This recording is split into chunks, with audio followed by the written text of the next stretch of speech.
नमस्कार, घटना चक्र में आपका स्वागत है। मैं हूं विपुल सिंह। तमाम खास मेहमान हमारे साथ जुड़ गए हैं और आज सबसे पहले जिस विषय पर हम चर्चा करेंगे वो है मोदी कैबिनेट में फेरबदल। लगातार आपको बता दें, तमाम अटकलें लंबे समय से चली आ रही हैं, खासतौर से उत्तर प्रदेश, उत्तराखंड, पंजाब के चुनाव को लेकर के जो है कब बदलाव होगा। अब ये खबर आ रही है कि मंगलवार सुबह 11 बजे नए मंत्रिमंडल जो है वो लोग शपथ लेंगे, नए मंत्री शपथ लेंगे। क्या कुछ कयास हैं, क्या कुछ इसके मायने। सबसे पहले आपको फटाफट आज के मेहमानों से रूबरू कराएं, उससे पहले जरा ग्राफिक्स के जरिए दिखाते हैं किन किन नामों पर चर्चा हो रही है, कौन कौन से नाम बाहर जा सकते हैं, किन नामों की एंट्री हो सकती है। जिनमें जो लोग बाहर जाने वाले हैं आपको बता दें कि जिनका प्रमोशन हो सकता है, सबसे पहले वो बात बता देते हैं। पीयूष गोयल के नाम को लेकर के काफ़ी चर्चा है कि उनका प्रमोशन किया जा सकता है। इसके अलावा धर्मेंद्र प्रधान का नाम चल रहा है, मुख्तार अब्बास नकवी के नाम को लाके काफ़ी चर्चा है। इसके अलावा निर्मला सीतारमण, ये 4 नाम हैं जिनके प्रमोशन को लेकर के बातें चल रही हैं। इसके अलावा आपको बता दें कि जिनकी कुर्सी जा सकती है उसमें नजमा हेपतुल्ला शामिल है। कहा जा रहा है कि उम्र एक कारण हो सकती है। इसके अलावा कलराज मिश्रा हैं, निहाल चंद विवादों में रहे हैं, निहाल चंद का नाम आ रहा है। रामशंकर कठेरिया को भी बाहर का रास्ता दिखाया जा सकता है। ये वो 4 नाम हैं जिनको कि बाहर का रास्ता दिखाया जा सकता है। नजमा हेपतुल्ला को बाहर का रास्ता दिखाया जा सकता है, कलराज मिश्रा उसमें शामिल हैं। इसके अलावा आपको बता दें निहाल चंद का नाम आ रहा है और रामशंकर कठेरिया का भी नाम इसमें शामिल है। अब जरा उस पर भी नजर डाल लेते हैं किन नामों को लेकर के चर्चा चल रही है कि जो लोग शामिल हो सकते हैं, जिनकी एंट्री हो सकती है। उसमें उत्तर प्रदेश के अनुप्रिया पटेल शामिल हैं अपना दल की। योगी आदित्यनाथ को लेकर काफ़ी चर्चा है कि उनको शामिल किया जा सकता है। राजवीर सिंह इसमें शामिल हैं। इसके अलावा कृष्ण राज का भी नाम चर्चा में चल रहा है। कौशल किशोर को लेकर के भी काफ़ी चर्चाएं गर्म है। पुरुषोत्तम रूपाला भी इसमें शामिल है। रामदास अठावले, हालांकि आज उन्होंने बाकायदा मीडिया के सामने इस बारे में पुष्टि कर दी कि उनको मंत्री पद दिया जा रहा है। इसके अलावा अजय टम्टा उत्तर प्रदेश से शामिल हो सकते हैं, उत्तराखंड से शामिल हो सकते हैं। महेंद्र नाथ पांडे का नाम इसमें शामिल हो सकता है। अर्जुन राम मेघवाल राजस्थान से चेहरा हो सकते हैं। पीपी चौधरी का नाम लगातार चर्चा में बना हुआ है। अनिल माधव दवे, ये वो तमाम चेहरे हैं जिनकी की एंट्री हो सकती है। लेकिन बड़ा सवाल अभी यही है कि कहा जा रहा है कि तमाम नामों पर चर्चा हो रही है और 9 नाम जो है वो उनकी एंट्री हो सकती है। लेकिन इन सबके बीच में कांग्रेस की तरफ से ही प्रतिक्रिया आई है। पहले कांग्रेस की प्रतिक्रिया सुन लेते हैं। कल मंत्रिमंडल का विस्तार होने वाला है, कई लोग खुश होंगे। 17 या 15, मैंने भी सुना है कि 15-16 लोग नए आएंगे, पर इससे कोई फर्क नहीं पड़ने वाला है। ये वन मैन गवर्नमेंट है, वन मैन गवर्नमेंट रहेगा। और मंत्रियों का आना जाना, मैं समझता हूं ये तो कोई फर्क नहीं पड़ेगा। कांग्रेस कह रही है मंत्रियों के आने जाने से कोई फर्क नहीं पड़ता। पहले भी जो है एक व्यक्ति सरकार चला रहा था, आगे भी एक ही व्यक्ति सरकार चलाएगा। लेकिन इन सबके बीच में रामदास अठावले ने तमाम अटकलों के बीच अपने नाम की पुष्टि कर दी है मीडिया से बातचीत के दौरान। क्या कुछ उन्होंने कहा वो भी सुन लीजिए। नहीं, अभी अमित शाह साहब से मेरी बातचीत हुई और उसमें अमित शाह साहब ने मुझे बताया है कि भाई नरेंद्र मोदी साहब का मैसेज है कि कल जो राष्ट्रपति भवन में 11 बजे शपथ विधि का प्रोग्राम हो रहा है उसमें आपको शपथ लेनी है। और मैंने उनका अभिनंदन किया, मोदी साहब का अभिनंदन किया। मैंने उनको नीले रंग का जो पुष्पगुच्छ है वो मैंने दे दिया और मेरे पार्टी को याद रखने का काम आपने किया, इसीलिए मैंने उनका अभिनंदन किया। और डॉक्टर बाबा साहब अम्बेडकर जी पंडित जवाहरलाल नेहरू जी के मंत्रिमंडल में थे, उसके बाद रिपब्लिकन पार्टी को पहली बार मंत्रिमंडल में मतलब मौका मिल रहा है। तो मुझे मंत्रालय कौन सा मिलने वाला है मुझे मालूम नहीं। उन्होंने वो बताया कि भाई वो कल मोदी साहब से करेंगे, लेकिन मुझे जो भी मंत्रालय मिलेगा वो मंत्रालय का मैं काम अच्छा करूँगा। जो मंत्रालय मुझे नहीं भी मिलेगा वो मंत्रालय का भी मैं काम करूँगा, क्योंकि मेरे पास सभी जाति वर्ग के लोग मेरे पास हमेशा आते रहते हैं और आएंगे भी। और मैं मतलब नरेंद्र मोदी जी ने जो वादे किए उस वादे को पूरा करने का काम करूँगा और बाबा साहब अम्बेडकर जी का सपना पूरा करने का काम मैं जरूर करूँगा। चलिए, तमाम खास मेहमान हमारे साथ बने हुए हैं, अब उनके आपका परिचय कराते हैं और साथ ही तमाम सवाल उठ रहे हैं। क्या वाकई में इस मंत्रिमंडल में बदलाव से कोई परिवर्तन होगा या सिर्फ जो चुनाव आने जा रहे हैं उनको लेकर के मंत्रिमंडल विस्तार किया जा रहा है। क्या सरकार के कामकाज में भी कोई असर पड़ेगा? ये तमाम सवालों के जवाब अपने मेहमानों से हम पूछेंगे। हमारे साथ इस पर बातचीत करने के लिए आनंद रावत जी मौजूद हैं कांग्रेस पार्टी से, हमारे साथ रामसागर जी मौजूद है, रामसागर सिंह जी मौजूद है नेता भारतीय जनता पार्टी से, हमारे साथ पुष्पेंद्र कुलशेख जी मौजूद हैं वरिष्ठ पत्रकार, हमारे साथ उपेंद्र प्रसाद जी मौजूद हैं वरिष्ठ पत्रकार। आप सभी का इस चर्चा में बहुत बहुत स्वागत है। पुष्पेंद्र जी, आपसे पहला सवाल, बहुत सारी अटकलें लग रही थी, बहुत लोग कह रहे थे कि अभी भी अटकलें लग रही हैं, तमाम नामों पे हमने भी बातचीत की, 17-18 नामों को लेकर के चर्चा, और कहा ये जा रहा है कि 9 लोगों को एंट्री मिलेगी। सवाल लेकिन ये है कि एक बड़े फेरबदल की बात की जा रही थी, कहा जा रहा था कुछ ऐसा कुछ हो सकता है जिसका अनुमान लोगों ने ना लगाया हो, लेकिन अभी तक जो चर्चा सामने आ रही है ऐसा कुछ होता दिखाई नहीं दे रहा है। आपकी इस मंत्रिमंडल विस्तार से क्या उम्मीद है? देखिए, फौरी तौर पे इसका एक राजनीतिक पहलू ये है कि अगले 6 महीने में उत्तर प्रदेश में, पंजाब में, उत्तराखंड में चुनाव होने हैं। अब जो नाम अभी तक चल रहे हैं, जो आपने गिनाए हैं, उसमें करीब 3 उत्तर प्रदेश से मंत्री बनने जा रहे हैं। अगर इन नामों की अगर हम थोड़ी देर के लिए मान लें, जिसमें महेंद्र नाथ पांडे जी हैं जो उत्तर प्रदेश में चंदौली से एमपी हैं, अनुप्रिया पटेल हैं, आप जानते हैं कि वो कुर्मियों के लीडर हैं, अपना दल पार्टी की हैं, और साथ साथ कृष्णराज साहब जो हैं, योगी आदित्यनाथ जी, योगी आदित्यनाथ उनका भी नाम, जो अभी इन्होंने नाम गिनाए हैं। लेकिन मुझे क्या लगता है विपुल, के जो नाम आप देख रहे हैं जिन पे चर्चा चल रही है, ये हम सब जानते हैं कि बहुत सारे लोग अपने नाम प्लांट भी कराते हैं, और मीडिया कभी कभी उनके हाथों में खिलौना भी बन जाता है। बहुत सारे लोगों को लगता है कि मीडिया में नाम आ जाएगा, चर्चा चल जाएगी, अगर चलता है तो बात बन जाएगी, और सब अठावले की तरह ईमानदार लोग नहीं है जो उसके बाद भी कह दें कि अमित शाह ने उनसे फोन करके कहा कि मोदी जी चाहते हैं आप तैयार हो जाइए, मंत्री बन जाइए, तो सूट सिलवा लिया होगा उन्होंने। लेकिन बहुत सारे नाम जो हैं, अगर आप उनको देखें तो वो कुछ कुछ हालात से मिलते नजर आते हैं। लेकिन जो बात आप कह रहे हैं, जो खबर हम समझ रहे हैं, या जो और सोर्सेज भी बता रही हैं कि इस मंत्रिमंडल में कुछ बड़े लोगों की भी रिशफलिंग होगी, और जिस तरीके से कहा जा रहा है कि सुषमा स्वराज का स्वास्थ्य ठीक नहीं है, सुषमा स्वराज को दिक्कत हो रही है सफर करने में, सुषमा स्वराज को लंबे समय तक बैठने में दिक्कत हो रही है, इसलिए उनका मंत्रालय बदला जा सकता है। और यह कहा जा रहा है कि विदेश मंत्रालय में कोई नंबर 2 का जो आदमी है उसको शिफ्ट किया जा सकता है। जिस तरह से पीयूष गोयल के बारे में कहा जा सकता है कि पीयूष गोयल नंबर 1 मंत्री हैं उस एंगल से जहां काम सबसे ज्यादा हो रहा है, लेकिन पीयूष गोयल के पास फाइनेंस मिनिस्ट्री जा सकती है, यह भी कहा जा रहा है। एचआरडी को लेकर के भी कहा जा रहा है कि सुषमा उधर शिफ्ट हो सकती हैं। तो हम अगर इस तरीके से देखें तो 1 या 2 को छोड़ दें तो बाकी लोगों की रिशफलिंग शिफ्टिंग हो रही है, और नए लोग जो आ रहे हैं उसमें हम फौरी तौर पे जितने नाम आपने गिनाए हैं उसमें उत्तराखंड में जो है अजय टम्टा साहब का नाम आना, उससे यह लगता है कि भारतीय जनता पार्टी ने प्रदीप टंटा, जो एक दलित चेहरा थे जिसकी तरफ जो उसको राज्यसभा में कांग्रेस पार्टी वहां से लेके आई है, उसकी काट का शायद ये इंतजाम करने की कोशिश की गई है, अगर अजय टम्टा साहब का नाम चलता है और वो कल आते हैं इसमें। जहां तक अपना दल की बात है, आपको पता है कुर्मी वोट बैंक का मामला है, अपना दल का है, उसके अंदर घर में ही उनके पार्टी में झगड़ा है, पार्टी जो है उनकी बेटी के खिलाफ है, पार्टी के अध्यक्ष मां अलग हैं, और जो किशन राज सिंह है उनका भी दूसरा मामला है। अब इसी तरीके से एक देखें कि आप आगरा से वहां के जो कटेरिया साहब हैं, जो एचआरडी मिनिस्टर हैं, जिनकी डिग्री के फेक होने का मामला था, उनको हटाए जाने की बात हो रही है। तो नजमा हेपतुल्ला की बात भी हो रही है। अगर नजमा हेपतुल्ला हटाई जा रही हैं, उनके साथ उम्र का मामला है, तो मुझे लगता है कि कलराज मिश्र आज भी उत्तर प्रदेश में ब्राह्मणों का बड़ा फेस है। उनकी उम्र भले ही 76 हो जाए, लेकिन सरकार को उसे 75 से कम ही मानना है, क्योंकि उन्हें नहीं हटाना है। लेकिन उनके नाम को लेकर कहा जा रहा है कि उन्हें भी हटाया जा सकता है। नहीं, बट कहा जा सकता है, लेकिन भारतीय जनता पार्टी उत्तर प्रदेश में अभी ब्राह्मणों को नाराज नहीं कर सकती है। जिस तरीके से उन्होंने ओबीसी मंत्री जो प्रेसिडेंट बनाया है अपना, मुझे नहीं लगता है। लेकिन नजमा हेपतुल्ला का जाना इसलिए तय लगता है कि नजमा हेपतुल्ला को हटा करके जो मुसलमानों का कोटा है उसमें एमजे अकबर को फिट किया जा सकता है। एमजे अकबर के बारे में सबको पता है, पढ़े लिखे हैं, बड़े ब्रांडेड आदमी हैं, उनका पत्रकार भी हैं, और पहले भी राजीव गांधी के बड़े अच्छे दोस्त रहे थे। उनको किसी इंपॉर्टेंट मिनिस्ट्री में लिखा जा सकता है, ताकि देश दुनिया को बता सके कि हमारे पास एक पढ़ा लिखा मुस्लिम चेहरा भी है, जो सलमान खुर्शीद की काट के तहत उनको देखा जा सकता है।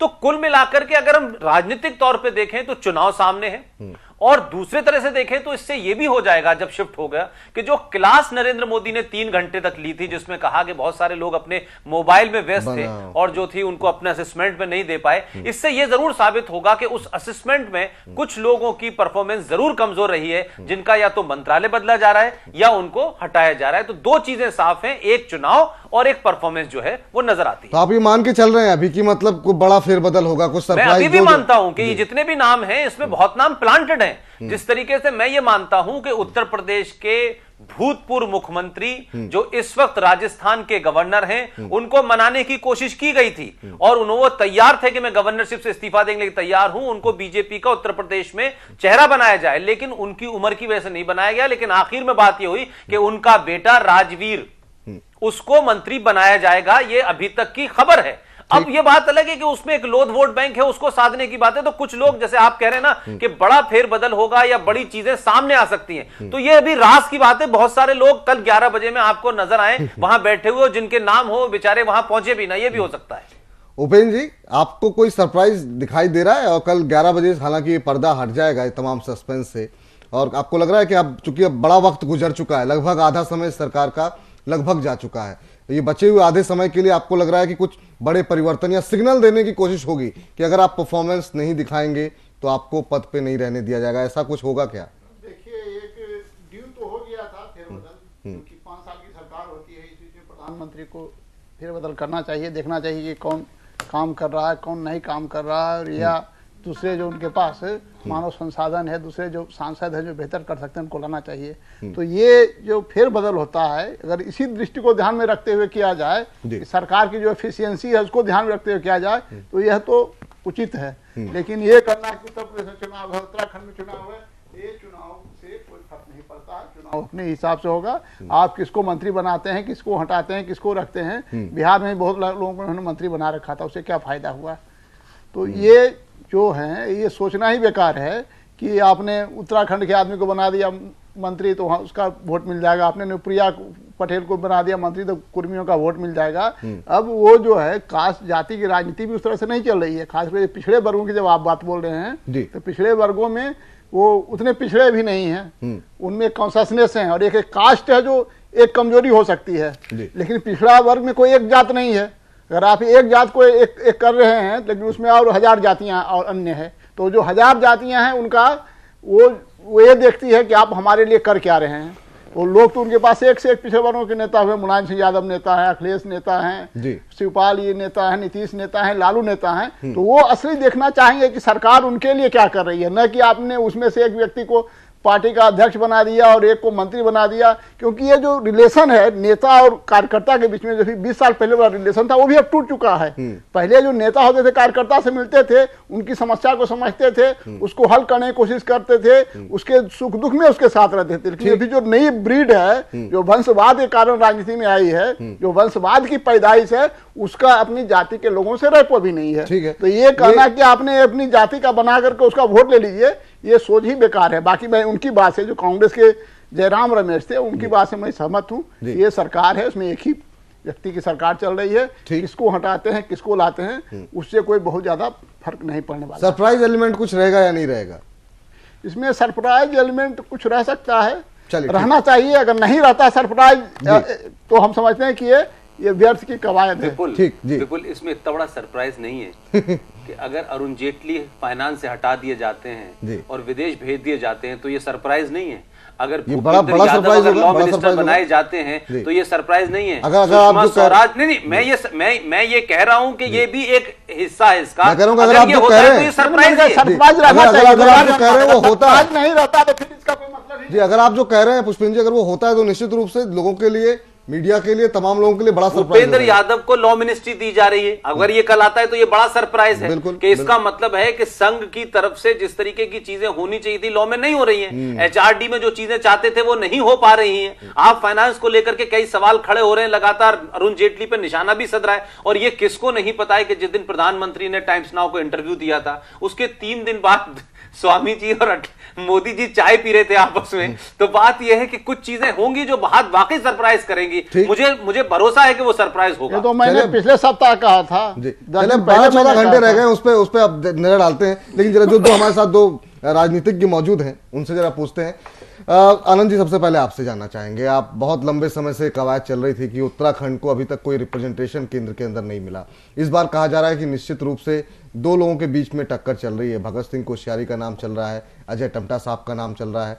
उत्तराखंड पे आपकी टिप्पणी और प्लस ओवरऑल रिशफल को लेकर के कांग्रेस की को आप क्या कुछ देख रहे हैं? हालांकि आपकी पार्टी के वरिष्ठ नेता तो कह रहे हैं कि इससे कोई फर्क नहीं पड़ता कौन आ रहा कौन जा रहा। ओवरऑल रिशफलिंग की अगर हम बात करें तो एक सिल्वर लाइन जो पहले दिन से इस मंत्रिमंडल के माध्यम से जो संदेश जा रहा था कि जो 70 साल से ऊपर के हैं उनको हम मंत्रिमंडल में नहीं लेंगे, और ऐसा दिखा भी 75 अगर 75 भी है तो उसमें ऐसा दिखा भी, लेकिन फिर भी कुछ कंपल्शंस रहे होंगे तो उसमें कलराज मिश्र जी और नजमा हेपतुल्ला जी को मंत्री बनाया। लेकिन इस रिशफलिंग में अगर उसी को आधार को बनाया था ना हेपतुल्ला को, तब 75 की नहीं थी, अभी हो गई हैं। अगर उसी को आधार बना करके ये दोनों को बाहर कर रहे हैं तो ठीक है, नौजवान पीढ़ी को जिम्मेदारी के लिए आगे आना चाहिए और उनको जिम्मेदारी उनके कंधों पे डालनी भी चाहिए। तो मैं इसको एक बहुत सुखद एहसास के तौर पर देख रहा हूं। लेकिन जहां तक परफॉर्मेंस की बात है तो परफॉर्मेंस को आधार बना करके अगर कुछ मंत्रियों को बाहर किया जा रहा है तो मैं समझता हूं तो सर्वप्रथम परफॉर्मेंस के आधार पर पूरी कैबिनेट को ही और प्रधानमंत्री को भी बाहर कर देना चाहिए, क्योंकि इन 2 वर्षों में अगर मैं उत्तराखंड के परिप्रेक्ष्य में बात करूं करीबन 12 मंत्री इनके उत्तराखंड में आए और सबने ही जो है अपनी 2 साल की 2 प्रमुख उपलब्धि बताई। एक तो जनधन योजना और दूसरी इन 2 साल में कोई भ्रष्टाचार नहीं हुआ। ये 2 ही उपलब्धियां उत्तराखंड के परिप्रेक्ष्य में भी इनके 12 मंत्रियों ने बताई, और मैं समझता हूं कि इन्होंने लगभग 100 के आसपास सभाएं करनी थी, तो पूरे देश में ये यही संदेश दे रहे होंगे। तो अब ये बताएं कि जनधन का जो इनकी उपलब्धि है तो कौन से मंत्रालय में जाएगी और किस मंत्री के लाल फीता लगेगा, ये भी स्पष्ट होना चाहिए। क्योंकि जनधन का जो ये लोग तथाकथित कहते हैं कि 19 करोड़ अकाउंट खुले, तो उन 19 करोड़ अकाउंट में से 21 करोड़ 84 लाख, चलिए हम 22 करोड़ मान लेते हैं साहब, आपको उपलब्धि देने के लिए हम 22 करोड़ मान लेते हैं। लेकिन कितने अकाउंट आज भी सक्रिय हैं? क्योंकि अधिकतर लोगों के दिमाग में गलतफहमी थी, क्योंकि उस समय तक सरकार को मात्र 10 माह हुए थे सत्ता में आए हुए, तो लोगों को एक गलतफहमी थी कि क्या पता 15-15 लाख रुपए हमारे अकाउंट में आए तो इसलिए लोग अकाउंट खुलवा रहे हो। तो इस दुप्पलबाजी में लोग 22 करोड़ लोगों ने अकाउंट खुलवाए। लेकिन जब 15 लाख रुपए तो छोड़िए 15 पैसे भी नहीं आए तो कितने अकाउंट एक्टिव हैं, इस पे भी बात होनी चाहिए। देखिए हमारी भी 10 साल सरकार रही, पहले 5 साल के उसमें हम लोगों ने मनरेगा जैसी बहुत महत्वाकांक्षी और इस देश के हितकारी योजना को किया। तो ऐसा ही कोई योजना ये बताते जिससे आम गरीब को फायदा हुआ हो, ये बहुत महत्वपूर्ण बात है। दूसरा शिंदे को शिवराज को क्यों हटाना पड़ा? मैं आपकी बात का भी जवाब दूंगा, लेकिन विपुल जी पहले जो आपने प्रश्न किया मैं उसके जवाब दूं। पहले भी जब हमारी 5 साल की सरकार थी तो यूपीए 5 साल तक हम पे भी कोई भ्रष्टाचार का आरोप नहीं था। लेकिन ये कहना कि हम सत्ता में और हम पे भ्रष्टाचार का आरोप नहीं है, ये कोई बहुत बड़ी उपलब्धि या इस तरीके की नहीं होती है। क्योंकि भ्रष्टाचार के मामले में आपके कैबिनेट, केंद्र की कैबिनेट पे आरोप ना हो, लेकिन जो केंद्र की सरकार है, प्रधानमंत्री हैं और जो हमारे इनके संगठन के अध्यक्ष हैं, उनका भ्रष्टाचार के प्रति जो 0 टॉलरेंस होना चाहिए वो नहीं दिख रहा। तो इसलिए इनकी जो दूसरी उपलब्धि भी कहीं पर दिखती नहीं है। और जहां तक रिशफलिंग की बात करें तो ये सरकार का आज भी माइंडसेट सिकंदर की तरह है कि हम लगातार युद्ध में रहें और कोई ना कोई युद्ध जीतें और युद्ध जीतने के लिए एक रणनीति बनाएं। तो उसी तरीके की सरकार भी काम कर रही है। जहां चुनाव हो तो वहां के सांसदों को मंत्री बना करके वहां के राज्य के लोगों को थोड़ा सा प्रभावित करने का प्रयास करें, उनको लोग के माध्यम से जोड़ने का करें। लेकिन ये इनका फॉर्मूला बिहार में, जैसे कि उपेंद्र जी ने भी कहा, बिहार में इनका ये फॉर्मूला फ्लॉप साबित हो चुका। और उत्तराखंड के परिप्रेक्ष्य में भी मैं ये बात कहना चाहूंगा कि पिछले रिशफलिंग में भी अजय टमटा जी का नाम बहुत पुरजोर तरीके से उछला था, उन्होंने सूट भी सिलवा लिया था, लेकिन अंतिम क्षणों में स्थानीय गुटबाजी की वजह से उनका नाम काटना पड़ा, जिसका दर्द आज भी अजय टमटा जी को सालता है। और कहीं ना कहीं भारतीय जनता पार्टी का जो उत्तराखंड में जो दलित विरोधी चेहरा है वो पिछले दिनों राज्यसभा के दौरान में भी उजागर हुआ। जिस तरीके से पहले प्रदीप टमटा जी के खिलाफ इन्होंने 2 अपने प्रत्याशियों को तैयार किया और निर्दलीय के तौर पर उनका फॉर्म भराया, लेकिन लास्ट में अनिल गोयल जी को ही इन्होंने समर्थन दिया। गीता ठाकुर जी जो दलित महिला थी उनके पीछे ये लोग नहीं खड़े हुए। इस बार अगर अजय टमटा पहुंचते हैं, भगत सिंह कोश्यारी पहुंचते हैं, उत्तराखंड की राजनीति में कोई परिवर्तन होगा या नहीं? उसके बाद मैं रामसागर जी के पास जा रहा हूं। देखिए 2014 में उत्तराखंड के लोगों ने भारतीय जनता पार्टी को दिल खोल करके वोट दिया और आशीर्वाद दिया। 5 लोकसभा सीट थी, 5 के 5 भारतीय जनता पार्टी की झोली में दिए।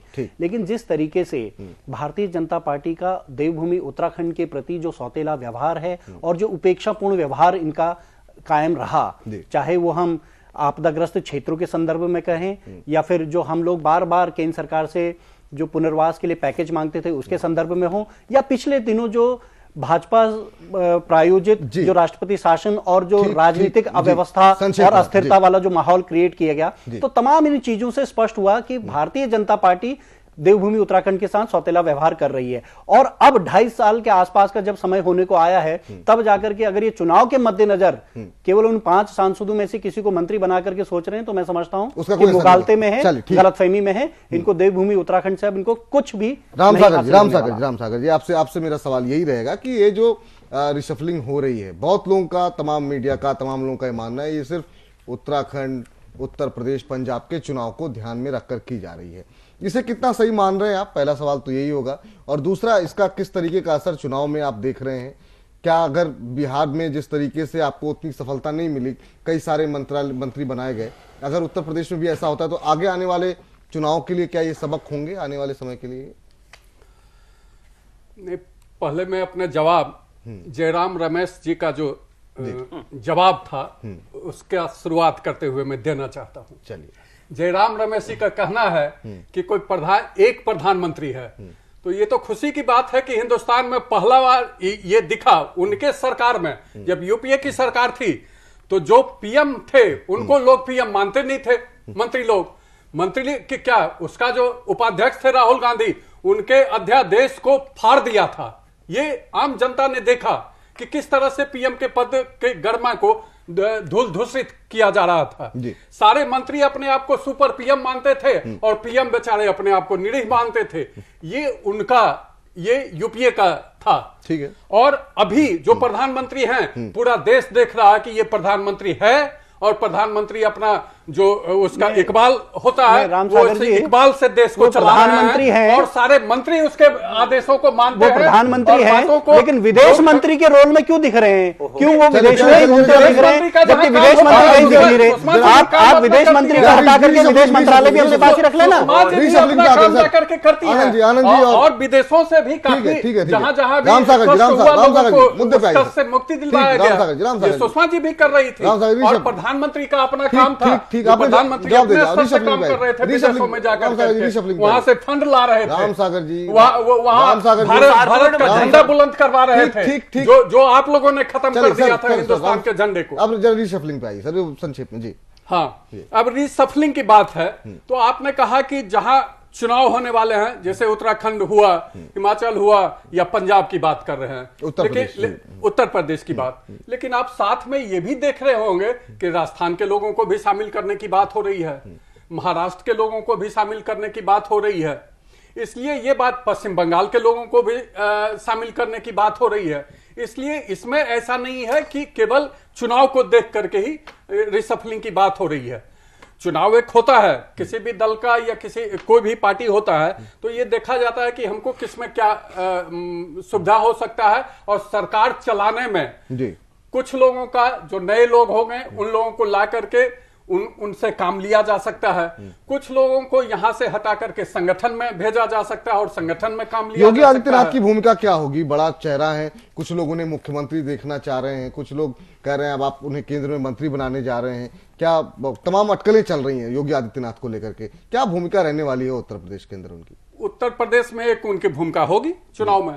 ठीक है, पुष्पेंद्र जी आपसे जानना चाहेंगे, जो तमाम नाम चल रहे हैं जिसमें कुछ नामों पे आपने चर्चा की, योगी आदित्यनाथ को लेकर के मैं जानना चाहूंगा कि क्या अगर उन्हें सेंटर में लाया जाता है तो क्या आपको लगता है कि कुछ लोगों में नाराजगी होगी, या आपको लगता नहीं एक अच्छी बात होगी कि उन्हें केंद्र में लाया जाए? क्योंकि वहां पर एक पूर्वी उत्तर प्रदेश और पश्चिमी उत्तर प्रदेश और बुंदेलखंड अगर 3 हिस्सों में बांटें, अलग अलग जगहों से अलग अलग चेहरे बीजेपी के लिए लोग अपने अपने नाम को उम्मीदवार बता रहे हैं मुख्यमंत्री पद का। देखिए, अगर आप उत्तर प्रदेश के देखें तो योगी आदित्यनाथ, वरुण गांधी और एक नेता जो हाल में ही बीजेपी में आए हैं, एक बड़े हॉस्पिटल के मालिक हैं, उन पे 3-3 मंत्रालय हैं और उनका भी दावेदारी है कि वो भी उत्तर प्रदेश के मुख्यमंत्री के दावेदार हैं। उनका नाम है महेश शर्मा। मुझे ऐसा लगता है कि राजनीति में जब कोई आदमी आपके लिए संकट खड़ा करने वाला हो और उसकी ताकत को भी आप जानते हो और उसके साथ आप ऐसा व्यवहार न कर पा रहे हो जिसकी वजह से वो रूठ जाए, तो अक्सर उसकी इतनी तारीफ या इतने बड़े पद पे बैठा देना चाहिए उसको, जिसकी वजह से उसकी जो पूरी फायर है वो खत्म हो जाए। योगी आदित्यनाथ को अगर सेंटर में लाया जा रहा है तो इसके पीछे एकमात्र कारण है कि वो इस वक्त उत्तर प्रदेश की राजनीति में एक तो बड़ा चैलेंज बने हुए हैं राजनाथ सिंह के लिए। और आप जानते हैं कि जो राजपूतों का जो सबसे बड़ा जिसे कह सकते हैं मठ है, उसके वो मठाधीश हैं। और जब मोदी सत्ता में नहीं थे, मोदी इस केंद्र में नहीं थे, वो तब से चुनाव लगातार जीत रहे हैं। उनका अपनी एक फॉलोइंग है और उनकी बात का जो एक खास वर्ग है जिसको आप कह सकते हैं कि जो उग्र दल है with in Bharatiya Janata party, वो उनको बड़ा अच्छा लगता है। अब ऐसे में नरेंद्र मोदी अगर किसी एक ऐसे चेहरे को अगर आगे करते हैं या छूट देते हैं तो उत्तर प्रदेश में सबका साथ सबका विकास ये तमाम सारी चीजें पीछे छूट जाएंगी, क्योंकि उनके विचार बड़े ओपन हैं। लिहाजा हो सकता है कि उन्हें केंद्र में मंत्री बना करके उनकी उसको थोड़ा शांत किया जा सके ताकि उत्तर प्रदेश के मुख्यमंत्री की दौड़ से उनको पीछे हटाया जा सके। दूसरा एक नाम वरुण गांधी का है। सब जानते हैं कि वरुण गांधी भी जो हैं एक तरीके से बड़े असर्टिव किस्म के नेता हैं और बहुत ज्यादा वो सुनते नहीं है किसी की। उसमें उनके पारिवारिक पृष्ठभूमि है, उनके पिताजी का भी जो था वो उसी किस्म का मामला था। मैं बीच में आपको रोक रहा हूं, लेकिन मैं जानना आपसे ये चाहूंगा कि वरुण गांधी का जिक्र आपने किया, वरुण गांधी का जिक्र ना तो केंद्र में मंत्री बनने को लेकर हो रहा है बीजेपी में, ना बीजेपी के अंदर उन्हें कोई बड़ी भूमिका देने के लिए हो रहा है, ना मुख्यमंत्री पद पे बातचीत हो रही है। बातचीत जो सुनते हैं कि कांग्रेस में कुछ लोग उनसे मिलने की कोशिश कर रहे हैं, तो ये इसे कैसे देख रहे हैं? बीजेपी के लिए क्या ये नुकसानदायक है क्या? नहीं, देखिए, वरुण गांधी का जो इस्तेमाल होना चाहिए था वो तो नहीं हुआ है। अब सबसे बड़ी बात यह है कि इत्तेफाक से उनकी मां और वो खुद दोनों बीजेपी में हैं। अब उनकी जो वालदा साहिबा हैं वो केंद्र में मंत्री हैं। अब ये बहुत मुश्किल होगा कि बेटे को भी मंत्री बनाया जाए और वालदा को भी मंत्री बनाया जाए। लेकिन ये बात अपनी जगह ठीक है कि गांधी परिवार का एक आदमी और एक उनकी जो मां है, ये दोनों गांधी परिवार से सीधे तौर पे जुड़े हुए हैं। और बल्कि अगर हम ये कहें कि ये स्वदेशी गांधी परिवार के लोग हैं, तो जो भारतीय जनता पार्टी को उनका इस्तेमाल करना चाहिए था वो नहीं किया है। अब ये बात अलग है कि वरुण गांधी जो है वो थोड़ा सा रेबल्ड माइंड के आदमी है। तो जो आदमी सेल्फ मेड होता है, जिसने बड़ी तलखियां जिंदगी की देखी होती है, उसका ये एटीट्यूड भी होता है। तो आप भारतीय जनता पार्टी में उसे एक एमपी की तरह रखना चाहते हैं, एक आप ड्राइंग रूम में सजाने की वस्तु के हैसियत में रखना चाहते हैं, तो एक अलग बात है। लेकिन ये बात भी किसी से छुपी नहीं है कि वरुण गांधी नाराज हैं। और जिस तरीके से मेनका गांधी का बीच में जो हमला हुआ था पर्यावरण मंत्रालय के ऊपर, वो भी उसी की पृष्ठभूमि में था। तो मुझे लगता है कि शायद वरुण गांधी को लेके भारतीय जनता पार्टी का जो शीर्ष नेतृत्व है उसने ये तय कर लिया है कि ना तो हम इन्हें निकालेंगे और ना ही हम इन्हें भूखा मारेंगे। तो इसलिए हो सकता है कि वो कोई रास्ता देख रहे हो। जहां तक उनसे मिलने की बात है तो ये सब जानते हैं कि कमलनाथ और अहमद पटेल उनसे मिलते रहे हैं और मिल रहे हैं। तो बीच बीच में अफवाहें आती हैं, वो कितनी सही होंगी राजनीति का मामला है। लेकिन वरुण गांधी को केंद्र में नहीं लाया जा रहा और ना ही उत्तर प्रदेश में उन्हें प्रोजेक्ट किया जा रहा। ठीक, चलिए एक छोटा सा कमर्शियल ब्रेक ले रहे हैं, तुरंत लौट रहे हैं। तमाम खास मेहमान हमारे साथ बने हुए हैं, चर्चा जारी है।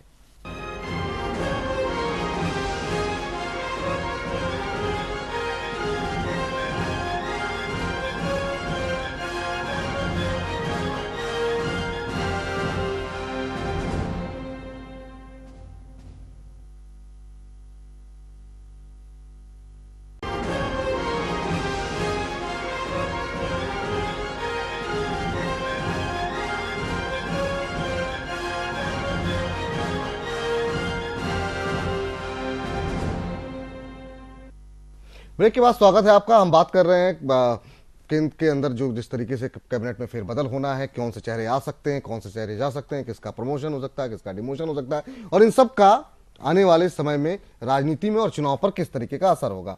आपसे जानना चाहेंगे यहाँ पर उपेंद्र जी, राजस्थान के नाम को भी लेकर के चर्चा है। एक तो मेघवाल साहब का नाम लंबे समय से चर्चा में चला आ रहा है। इसके अलावा भी अगर हम राजस्थान की बात करें तो माथुर साहब का नाम चर्चा में चल रहा है कि उनको भी जो है मंत्रालय में जगह मिल सकती है। पीपी चौधरी हैं।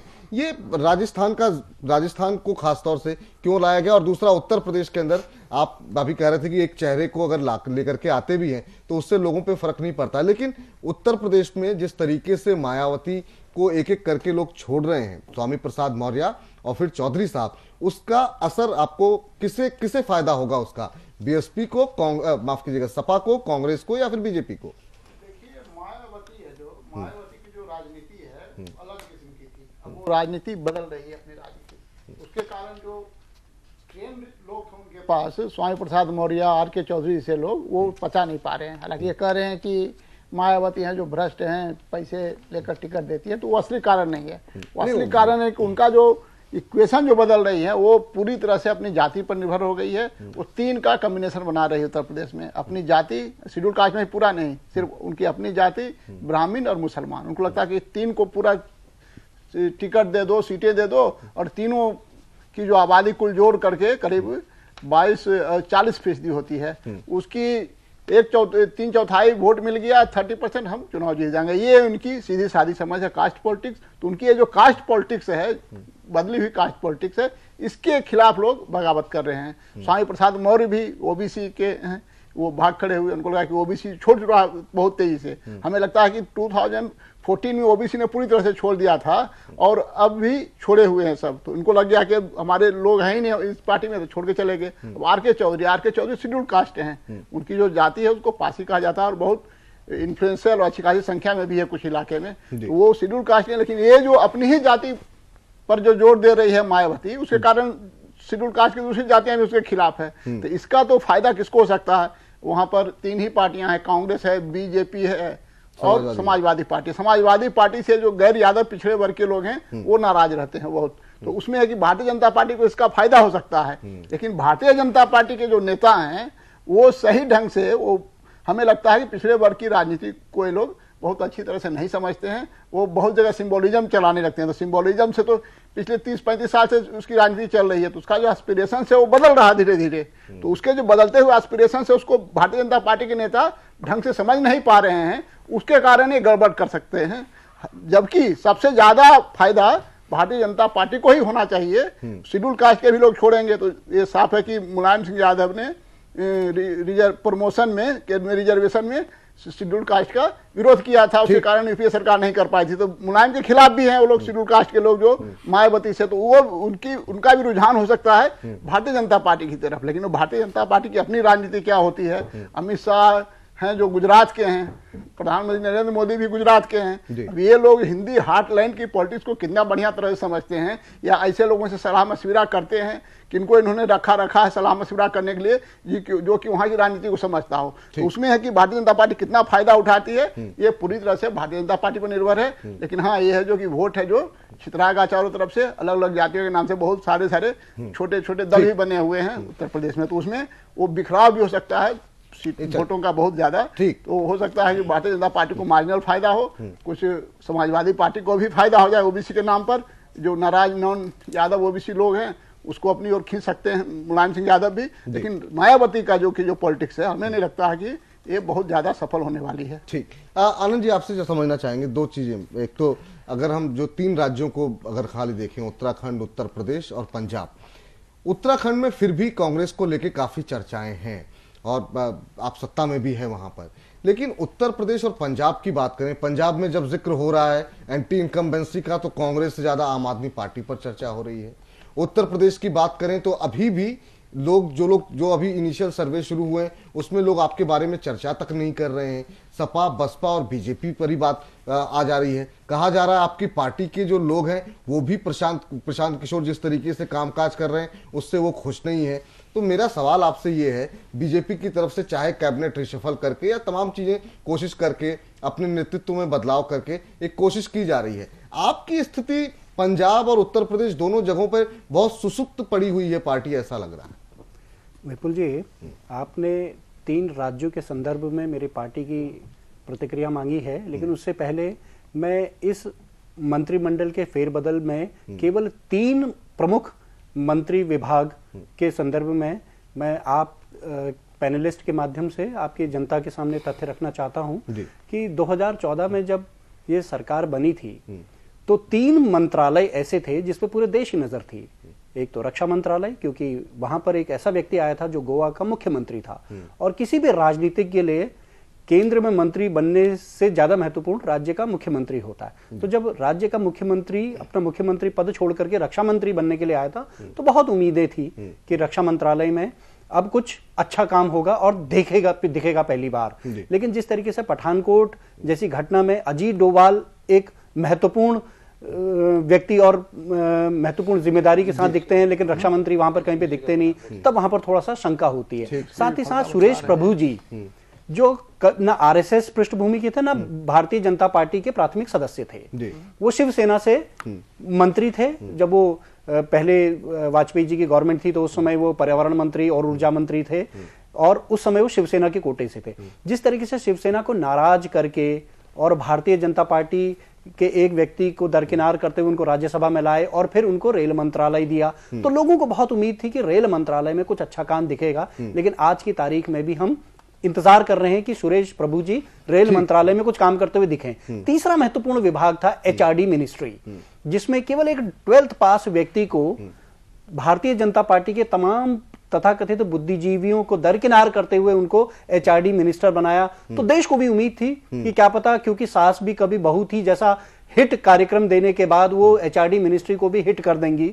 लेकिन दुख हुआ कि 2.5 साल बीतने के बाद भी एचआरडी मिनिस्ट्री में केवल कंट्रोवर्सीज हुई, चाहे वो हम फिल्म प्रभाग पुणे में एक अयोग्य व्यक्ति को जो है वहां पर अध्यक्ष बनाने का मामला हो, या फिर आज जिस तरीके से संस्कृत भाषा का चेन्नई में विरोध हो रहा है। तो एक जो समग्र सबको विश्वास में लेकर के एचआरडी मिनिस्ट्री चलाने की जो बात थी, उस तरीके की चीजें नहीं दिख रही, केवल कंट्रोवर्सीज दिख रही है। तो जब परफॉर्मेंस को आधार बनाना था तो इन 3 विभागों पर भी जरूर चर्चा होनी थी। अब मैं आपको दूसरे प्रश्न पर आऊंगा। बहुत संक्षेप में सर। जी, जो पंजाब और उत्तर प्रदेश के संदर्भ में जो कांग्रेस की तैयारी के संदर्भ में आपने जो प्रश्न पूछा, इस पे निसंदेह हम लोग 2017 में बहुत उलटफेर करते हुए उत्तर प्रदेश में भी आपको दिखेंगे, और पंजाब में हमारी सरकार बन रही है, हमारी पूरी रणनीति है, और धरातल पे हमारे संगठन के साथी लोग काम कर रहे हैं, और 2017 में वहां पर कांग्रेस की सरकार बनेगी। चलिए, आपसे जानना चाहूंगा यहाँ पर रामसागर जी, आखिरी टिप्पणी इस पूरे मामले को लेकर के, और साथ ही साथ एक और प्रतिक्रिया आ रही है अनुप्रिया पटेल को लेकर के कि ये था कि अपना दल का विलय बीजेपी जो है जल्द से जल्द कराना चाह रही है। वहां से अलग अलग तरह की आवाजें आ रही हैं। वहीं पर कहा के.एस. सिंह जो है वो एमपी हैं अपना दल के, उन्होंने कहा कि अनुप्रिया पटेल अगर चाहती भी हैं अपना दल का मर्जर तो ये संभव नहीं है। वो कैसे डिसाइड कर सकती हैं कि अपना दल का मर्जर होगा या नहीं होगा। अब छोटी पार्टी है, ऐसे में अगर आपकी बातचीत सिर्फ अनुप्रिया पटेल से हो रही है तब तो बड़ी मुश्किल हो जाएगी। और रिशफल पे आखिरी कमेंट बहुत संक्षेप में। रिशफल जो होगा वो काफी अच्छा और देश के लिए सुखद परिणाम देने वाला रिशफल होगा। देश के हित में ये रिशफल होगा।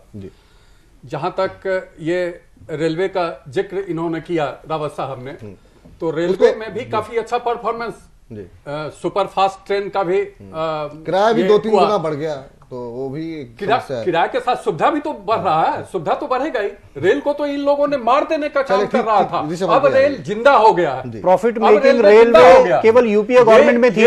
आज अगर आप रेलवे की आर्थिक हालात देखें तो कंगाली के हालात पे है रेलवे। सिविल एविएशन अब मुनाफे में आ गया है। ठीक है, ये परिणाम आ रहा है लोगों के सामने। इस पर आइए सर, इस पे क्योंकि उड्डयन मंत्री के खुद ही जो है कई एयरक्राफ्ट हैं, एयरलाइंस चल रही है, तो उनका अपना निजी फायदा उसमें दिखता है। ईरानी जी की चर्चा कर रहे थे, इन लोगों को कष्ट होगा ही।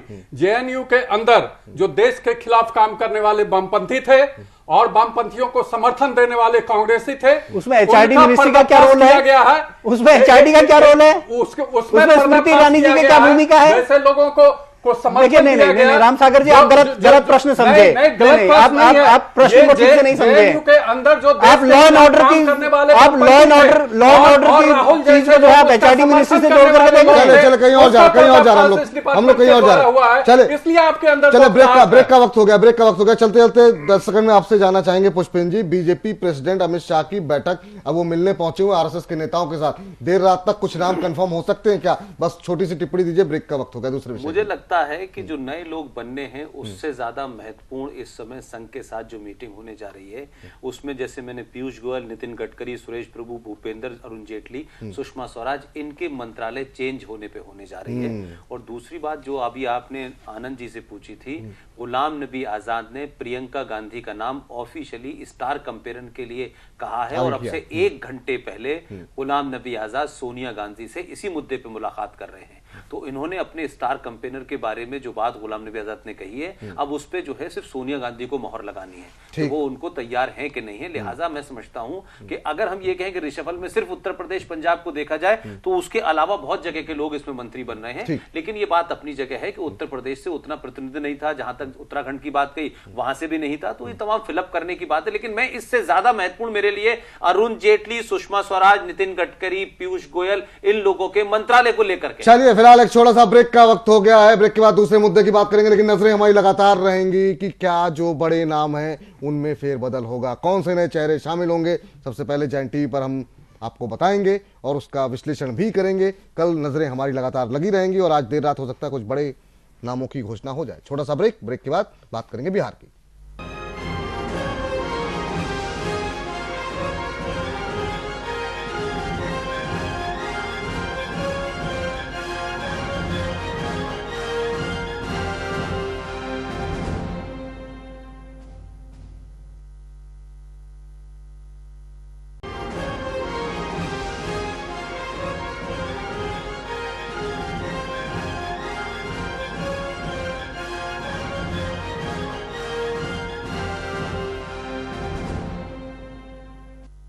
घटनाचक्र में ब्रेक के बाद आपका स्वागत है। बात करेंगे जरा बिहार की, तमाम खास मेहमान हमारे साथ बने हुए हैं।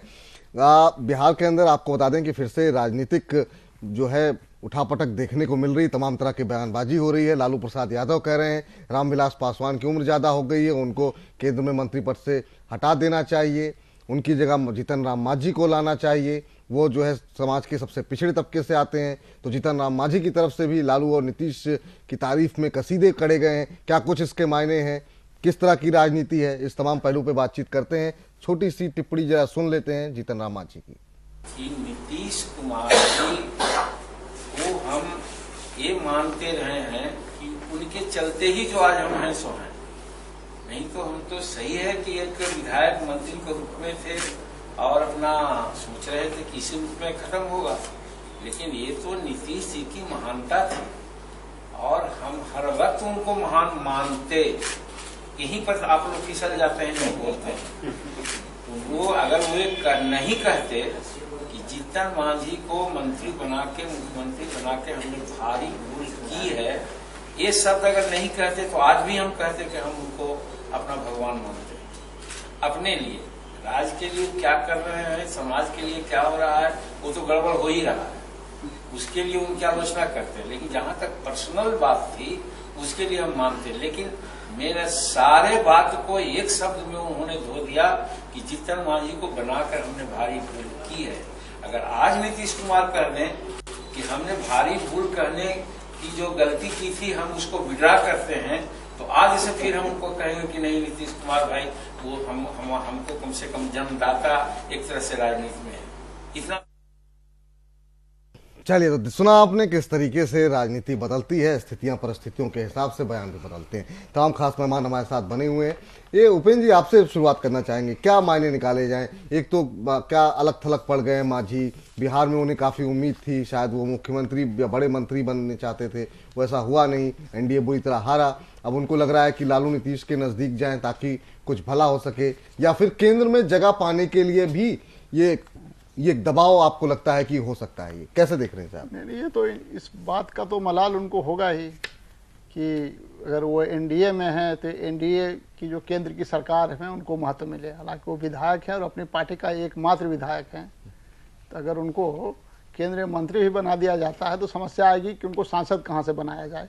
बिहार में चुनाव हो चुका है, देश में जहाँ जहाँ भी द्विवार्षिक चुनाव होते हैं सब जगह हो चुके हैं, तो राज्यसभा से भेजा सकता है। तो ये उसमें तो कोई संभावना नहीं कि केंद्र में मंत्री बने, लेकिन इनकी इच्छा हो सकती है। इच्छा पर आप किसी का नियंत्रण तो रहता नहीं है, खुद जो व्यक्ति है वो अपना नियंत्रण नहीं रख पाता है अपनी इच्छा पर, तो हो सकता है उनकी कुछ ऐसी इच्छा हो। दूसरा है कि वो लगातार बयान में ही बना रहना चाहते हैं। आपने गौर किया होगा कि मांझी जी हमेशा कुछ ऐसी बातें बोलते हैं जिससे लगे कि मीडिया है जो उसको हाथों हाथ ले ले। तो अभी नीतीश कुमार के पक्ष में कुछ बोल करके फिर है कि हम तो व्यक्तिगत रूप से उनके ये हैं, मुरीद हैं, हम मानते हैं कि उन्होंने हमको पैदा किया, लेकिन समाज के साथ क्या, मतलब दोनों बातें थोड़ा सा प्रशंसा कर दी, समाज के लिए थोड़ा तो सा गड़बड़ उसी- ही कर रहे हैं। हाँ, थोड़ा उसके सा बाद उन्होंने बाद में बोला अगर वो अपने बयान को विड्रॉ कर लें तो मैं आज की बात से फिर से उनका मुरीद हो जाऊंगा। वो तो विद्रोह क्या करना है, अगर मुरीद होने का मतलब वो ये नहीं चाहेंगे पार्टी कि का वही आदमी। पार्टी में इनको, सरकार में इनको कुछ महत्व दे दिया जाए, इनको फिर से मंत्री बना दें, बोलने के चलिए आप आ जाइए हमारे मंत्रिमंडल में, तो पूरी जो उनकी अपनी पार्टी है जिसके एकमात्र विधायक हैं पार्टी का ही विलय जनता दल यू में कर दें। तो वो तो आप देख रहे हैं ना कि राजनीति जो पूरा सत्ता का खेल हो गया है, उसमें पावर पावर और पावर, उसमें कोई विचारधारा नहीं रह गई है, सिर्फ विचारधारा कहने के लिए रह जाती है, बाकी सत्ता का खेल है पूरा। लालू यादव सत्ता दे दें तो ठीक है, नीतीश कुमार सत्ता दे दे तो ठीक है, कांग्रेस सत्ता दे दे तो ठीक है, भारतीय जनता पार्टी सत्ता दे तो ठीक है। वो कांग्रेस में ही मंत्री रहे हैं, लालू यादव की पार्टी आरजेडी था, उसमें भी एमपी रहे हैं, नीतीश कुमार मंत्री रहे, नीतीश कुमार की सरकार में मंत्री थे, फिर मुख्यमंत्री बने। तो फिर अगर कहीं उनको कोई भी मंत्री बना दे वो जाने के लिए तैयार हैं। चलिए पुष्पेंद्र जी, आप कैसे देख रहे हैं, और ये क्या ये मांझी की महत्वाकांक्षा जिसकी वजह से वो मजबूर हुए इस तरह का बयान देने? नहीं, देखिए, एक महत्वाकांक्षा जो बात उपेंद्र जी कह रहे हैं वो अपनी जगह बिल्कुल सही है, लेकिन सियासी लोग जो हैं बेरोजगार कम रहना पसंद करते हैं, और उसमें ये कोई बेरोजगारी के दौर में जो विचारधारा का मामला है, आप देखें उत्तर प्रदेश के एक बड़े लीडर हैं, किसान परिवार से आते हैं, उनकी मसला यह है कि वो सत्ता के बाहर रहते हैं तो वो कांग्रेस के अंदर भी चले जाते हैं, जिनका नाम अजीत सिंह है। वो अभी अभी बीजेपी के पास भी आए थे, बीजेपी ने उनसे कहा कि आपकी जो पार्टी है जिसमें माँ बाप बेटे दोनों हैं, इस समय बेरोजगार हो गए बेचारे, तो वो ये चाहते हैं, क्या कहते हैं कि किसी तरीके से उनको मंत्री पद दे दिया जाए। 20 सीटें उन्होंने मांगी थी, और उसके बाद में बीजेपी ने कहा कि नहीं, आप ऐसा है कि ये जो आपकी समस्या है कि आप हर बार किसी से सीटें ले लेते हैं, मंत्री बन जाते हैं, और फिर जब आपको लगता है कि पार्टी छोड़ के दूसरे में जाना है तो आप गठबंधन तोड़ देते हैं, लिहाजा अपना विलय करिए। फिर वो मुलायम सिंह के यहां गए तो मुलायम सिंह ने भी उनसे मना कर दिया है, इसलिए दोबारा उनकी फिर बीजेपी से बात चल रही है। अभी आपने उत्तर प्रदेश में अपना दल की बात सुनी, एक पिताजी हैं, एक माताजी हैं और एक बेटी है। बेटी जो है वो सरकार के साथ में बीजेपी में है, और जो उनके पिता हैं और मां जो है वहां झगड़ा चल रहा है। पिताजी का लेकिन जो मां है वो पार्टी के, उनके पास पूरी पार्टी है। तो मैं ये कह रहा हूं कि जहां जहां ये एक पार्टी वाले लोग होते हैं, वो सत्ता के बाहर रहने से उनको लगता है कि सब कुछ खत्म हो जाए लेकिन हमारा एडजस्टमेंट हो जाए। रामविलास पासवान जी भी तो हैं, जरूर ये बात है कि रामविलास पासवान जी हमेशा से मांझी जी ने जो अपना कद बना लिया था बिहार के चुनाव के समय, उस वक्त भी ये कहा जा रहा था बहुत बड़ा चेहरा होगा, बहुत बड़ा चेहरा होगा, तो शायद उनको 20 सीटें मिली थी, उसमें से वो बेचारे अकेले जीत पाए हैं। अब लिहाजा नीतीश की तारीफ करके जो कुछ थोड़ा बहुत आम वाम बेचारों को नहीं खाने दिए गए थे, ऐसी स्थिति हो जाए कि उनको आम वाम खाने दिए जाए, कुछ ठीक ठाक हो जाए, रोज पुलिस वाला जाके परेशान न करे, भले ही वो कुछ ना हो, कुछ थोड़ी बहुत इज्जत मिल जाए, थोड़ा रुतबा उनका कायम हो जाए, तो ये बयान इससे ज्यादा मुझे लगता है कोई बहुत बड़ा फेरबदल या कोई बहुत बड़ा भूचाल नहीं है। आनंद राव जी कैसे देख रहे हैं, और इस तरह की राजनीति कैसे, मतलब लोगों का आपको लगता है कि भरोसा भी लोगों का इसी वजह से राजनीति पर से उठता जा रहा है? निसंदेह ये आज की राजनीति के रंग हैं, जहां पर विचारधारा, विकास और जनता के प्रति प्रतिबद्धता ये अब उतना महत्व नहीं रख रही हैं कुछ लोगों के लिए, और ऐसे लोगों की वजह से ही आम लोगों का राजनेताओं पर और राजनीति पर भरोसा उठता जा रहा है, क्योंकि ये सिर्फ मौका परस्ती और केवल सत्ता की राजनीति करते हैं। और राजनीति में ये भी होता है कि जो व्यक्ति जरा सा किसी को बढ़ावा देता है, फिर वो व्यक्ति उसी को डंस मारने जाता है। हमने कई ऐसे उदाहरण देखे। उमा भारती जी ने शिवराज सिंह चौहान जी को केयरटेकर मुख्यमंत्री के तौर पर बनाया था, ये सोच करके कि जब उन पर वो मामला रफा दफा हो जाएगा तो फिर वो वापस मुख्यमंत्री बन जाएंगे। लेकिन शिवराज सिंह चौहान जी ने अपनी पोजीशन इतनी मजबूत कर ली कि उमा भारती जी को भारतीय जनता पार्टी छोड़नी पड़ गई। ऐसा ही कई राज्यों में देखने को मिल गए ऐसे उदाहरण। तो ये राजनीति के रंग हैं। ठीक, और लेकिन इनपे इसकी परंपरा, अगर आनंद जी एक सेकंड आपको रोकूं, अभी हाल में अजीत जोगी ने भी अपनी पार्टी बना ली है, एनडी तिवारी ने भी तिवारी कांग्रेस बनाई थी, इंदिरा गांधी ने भी कांग्रेस आई इंदिरा बनाई थी, कांग्रेस अर्ज भी बनी। ये महत्वाकांक्षाएं जो है उसी समय से चली आ रही हैं। जब से सत्ता नहीं मिलती है तो लोग अपनी सिंगल पार्टी भी बना लेते हैं। तो ये कोई नई बात नहीं है, ये आप ही ने इस देश को कल्चर दिया है कि अगर सत्ता ना मिले तो पार्टी तोड़ के अकेले खड़े हो। मैंने कहा ना आपको कि ये आज की राजनीति नहीं, के लेकिन उदाहरण आपने है। मिसाल से हमारे पास माणिक सरकार, हमारे पास माणिक त्रिपुरा के मुख्यमंत्री भी हैं, उनको भी हम उदाहरण के तौर पर नए जो राजनीति में आना चाहते हैं उनके सामने प्रेषित कर सकते हैं। तो यहाँ पर मुकाबला इस बात का नहीं है कि कौन सा राजनेता ज्यादा खराब था। यहाँ पर प्रश्न ये है कि जो कुछ एक राजनेता इस देश में अच्छी छवि वाले हैं, उसको हम जो भविष्य की पीढ़ी है उनके सामने एक महिमा मंडित करके एक अच्छे राजनेता के तौर पर प्रेषित करें ताकि वो लोग प्रेरित हो सके राजनीति में आने के लिए। विपुल जी, इसके पृष्ठभूमि में आपको जाना होगा। लालू प्रसाद यादव उनके घर जाकर के इफ्तार का न्योता दिए थे, उसी में मुलाकात हुई थी नीतीश कुमार से, लालू से, और ये पृष्ठभूमि बना था। ये लालू जो कि हिंदुस्तान का भ्रष्टाचार का सजा पाया हुआ व्यक्ति, जो पहला व्यक्ति था जिसको संसद छोड़ना पड़ा और चुनाव से वंचित होना पड़ा, उस व्यक्ति का ये प्लॉटिंग था ये करवाने के लिए। वही व्यक्ति इसको ला करके, और आप देखे होंगे कि जब ये कह रहे थे, कल का बयान है, इनका बयान कल का है कि हम ये कर सकते हैं, लेकिन आज फिर नीतीश कुमार के खिलाफ उन्होंने बयान दिया है। जब शराबबंदी का चर्च को ये आरटीआई से निकाला गया कि चर्च को शराब बनाने का परमिशन दिया गया है और उपयोग करने का भी, तो आज इन्होंने कहा कि नीतीश कुमार ये बहुत गलत काम कर रहे हैं। इससे हमारे समाज में भी इस तरह का व्यवस्था है, क्या हमारे समाज के लोगों को भी वो परमिशन देंगे और वो काम करने के लिए देंगे? तो नीतीश कुमार का आलोचना साथ साथ वो कर रहे हैं। चलिए समय समाप्त